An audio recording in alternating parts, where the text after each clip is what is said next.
जय श्री राम दोस्तों इस समय हम ही खड़े हैं पंच प्रयाग में से एक देवभूमि के देव प्रयाग में। आइए हम जानते हैं कि देव प्रयाग में संगम का क्या महत्व है और देव प्रयाग स्थित भगवान श्री रघुनाथ जी का जो पावन मंदिर है इसका क्या महत्व है। रामाय रामभद्राय रामचंद्राय वेदसे रघुनाथाय नाथाय सीताय पतये नमः। रघु कुल है, जिस रघुकुल में भगवान श्री रामचंद्र जी का जन्म हुआ और क्योंकि वो रघु के नाथ भी हुए तो एक विशेष नाम पड़ा इस स्थान का रघुनाथ मंदिर। इस उत्तराखंड की इस देव भूमि में 5 अलग अलग स्थानों पर 5 अलग अलग प्रयाग हैं और 5 प्रयागों का अर्थ है कि जहाँ संगम है। और संगम किसको कहते हैं? संग में रहने को संगम कहते हैं, जहाँ नदियां भी एक दूसरे के साथ संग में रहती हैं, संग में बहना पसंद करती है। इधर से आप देख रहे हैं तो भिलंगना और भागीरथी है, उधर से आप देख रहे हैं मंदाकिनी। मंदाकिनी और भगवती भागीरथी का संगम जिस स्थान पर हुआ उसका नाम देव प्रयाग पड़ा। ये पहला प्रयाग है ऋषिकेश से 70 किलोमीटर की दूरी पर। और गुरुजी हम ये देख पा रहे हैं कि इस प्रयाग में हमको जो दिख रहा है, देख लीजिए ये गुरुजी 2 अलग अलग प्रकार की जो नदियां हमको दिख रही है। इस नदियों का क्या महत्व है और क्या है इसका हमारा पौराणिक महत्व और ये अलग अलग कलर क्या है गुरुजी? टेहरी से आने वाली जो भगवती भागीरथी और भिलंगना है और उधर से आने वाली मंदाकिनी आदि जो नदियां जिसमें माता सरस्वती का भी जल है, सरस्वती नदी का पवित्र जल है, उसका संगम।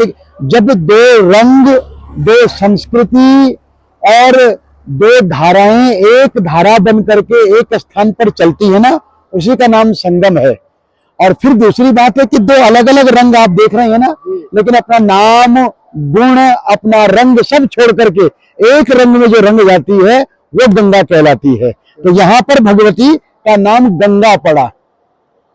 जो भागीरथी, जिसे भागीरथी जी लेकर के आए थे, इस संगम पर 2 नदियों के पवित्र मिलन को संगम कहते हैं और यहां से उनका नाम, जैसे आप आगे देखेंगे तो वो गंगा नदी बन जाती है। दोनों एक मिक्सअप हो गए, बिल्कुल दोनों मिल करके गंगा नदी में परिवर्तित हो जाती है। और गुरुजी श्री रघुनाथ मंदिर का क्या महत्व है इस स्थान पर? भगवान श्री रामचंद्र रावण को मारकर बुराई पर अच्छाई की विजय की स्थापना करके अपने ऊपर लगे हुए उस ब्रह्म हत्या के पाप को धोने के लिए इस स्थान पर आए, क्योंकि इस स्थान पर भगीरथी नदी बहती हैं और भगीरथ उनके पूर्वजों को तारने के लिए आए थे। इसलिए भगवान श्री रामचंद्र इस स्थान पर बैठे और यहाँ उन्होंने भगवान शंकर की स्थापना की। एक शंकर की स्थापना की जहां पर भगवती गंगा नदी जाकर के रामेश्वरम में मिल रही हैं, वहां पर रामेश्वरम की स्थापना की। और एक यहाँ पर कि जहां पर भगीरथ जी जिस अपने प्रयास से जिस नदी को लेकर के आए थे, वो संगम में मिलकर के जब गंगा बन जाती है तो अपने पितरों के पापों को भी धोने के लिए, सगर के पुत्रों को पाप से मुक्त करने के लिए भगीरथ जी ने जो प्रयत्न किया, राम ने भी वही प्रयत्न किया कि भगीरथ के उस किनारे पर बैठ करके भगवान शंकर की स्थापना की और सबने वहां पर भगवान रघुनाथ के उस पवित्र मंदिर की स्थापना की। रघुनाथाय नाथाय सीताय पतये नमः। गुरुजी क्या मतलब अगर हम लौकिक दृष्टि में देखें तो कई लोग कहते हैं ये जो संगम है, संगम को यहाँ पर सास और बहू का एक उपाधि दी गई है, ऐसा क्या है इसमें? आप देखिए ना, एक नदी कल कल छल छल बहती हुई शोर मचाती हुई आ रही है और दूसरी नदी बिल्कुल चुपचाप है। ठीक उसी तरह से ये सास और बहू का संगम है। अच्छा, तो कलयुग में तो इधर विपरीत है इसका, बहू शोर मचाती है, सास।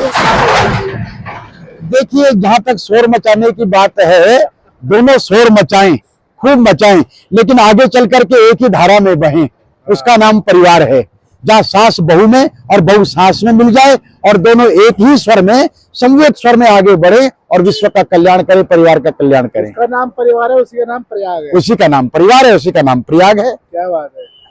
तो परिवार भी अपने परिवार भी विविध लोगों के एक साथ एक धारा में प्रवाह होने को प्रयाग कहते हैं, और परिवार के लोगों के एक धारे में प्रवाहित होने को परिवार कहते हैं। तो दोस्तों आज आपने हमारे पेज के माध्यम से सुना कि इस देव प्रयाग का महत्व क्या है, हमारे पुराणों में क्या इसकी कथा थी, आपने हमारे शास्त्र अनुसार सुनी।